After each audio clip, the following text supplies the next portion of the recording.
Mirëmbrëma të dashur miqtë e mi, mirëmbrëma të dashur ndjekës, faleminderit shumë që po më ndiqni në rrjetet e mia sociale. Dua tani në këtë minutazh të analizoj dhe të komentoj edhe një herë marrëdhënien e Brikenës edhe Mateos. Do të thënë Mateo dhe Brikena, 2 ditë më parë na lumturuan të gjithëve, na gëzuan të gjithëve, të gjithë i duar trokitëm, të gjithë u munduam që t'jemi sa më pranë tyre, duke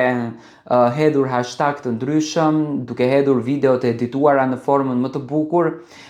me një nismë të një dashurie. Në fakt që në natën e parë, që në momentin e parë kur u dha puthja, unë kam qenë shumë konfuz. Kam qenë konfuz në këtë lidhje të dashurisë, sepse mendoja që Brikena nuk ishte akoma gati për të nisur këtë rrugtimin. Por, situatat që ndodhen brenda asaj shtëpie, qëndrimet e gjata të Brikenës ndërkohë, momentet e Brikenës, ndoshta e bën Mateon që Mateo të bën disa lëvizje që realisht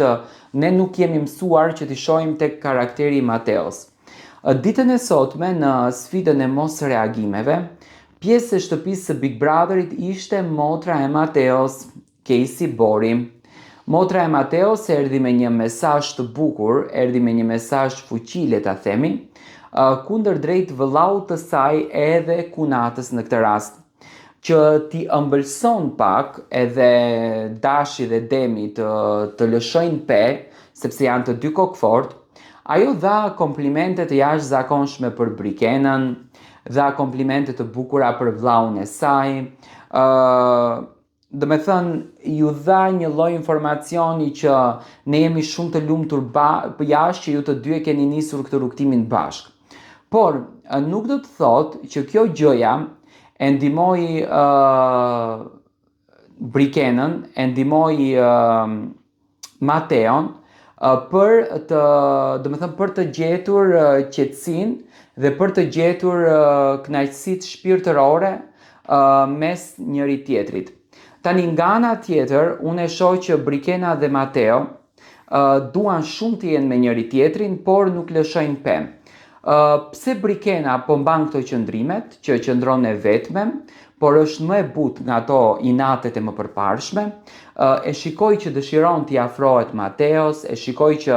dëshiron një fjalë nga Mateo, sepse edhe që parë kur i gatuaj ti makaronet, i thonte ca thumba që kush dëshiron të hanë, le të hanë,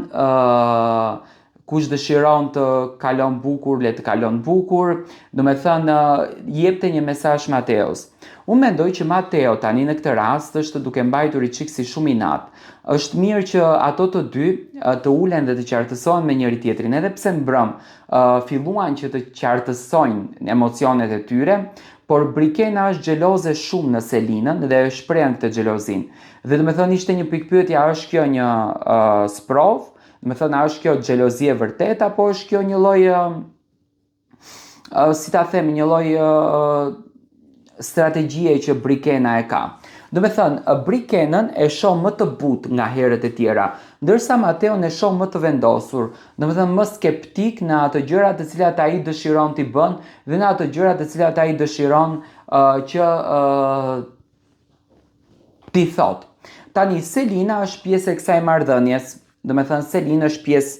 mundoj që ta provokon Mateon, do me thënë nuk e prishën shoqërinë me Selinën, edhe pse Brikena është shumë xheloze. Për shembull, më përpara Mateo ishte tepër i ndikueshëm,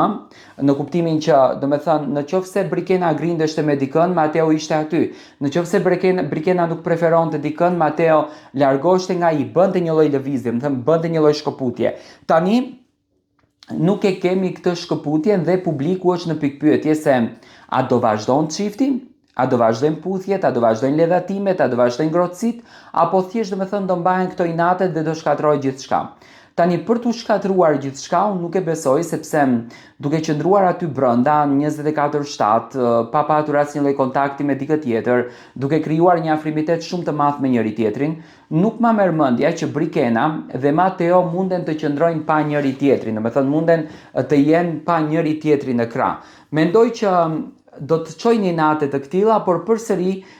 e shoh që në këtë rast, do me thënë e ndjej në fakt që në këtë rast, është Brikena ajo që do të vijë dhe do të sqarohet me Mateon, sepse Mateo mori hapin i pari, Brikena nuk e dëgjoi, u largua dhe Mateo nuk i shkoi nga mbrapa, sepse Brikena ishte mësuar që Mateo t'i shkon nga mbrapa. Por që është një strategji, kjo nuk është strategji, por janë inate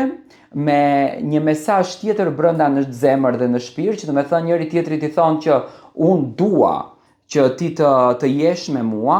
unë dua që me ty të kaloj momente të bukura, por unë do të mbaj mlefin dhe inatin tim në zemër, sepse kjo është qasja ime, por në fund të ditës, do me thënë, me bishtat të syrit e shohin njëri tjetrin. Janë si ato çiftet që martohen, hidhrojnë, jetojnë me një shtëpi, por prapë se prapë martohen, që të shuaj këtë kurreshtjen tek publiku shqiptar, do me thënë që janë fansat e Mateos dhe Brikenës. Unë mendoj që Mateo dhe Brikena e kanë këtë ndjesinë emocionale shumë të madhe dhe nuk ma merr mendja që do të shkatrojnë dashurinë e tyre.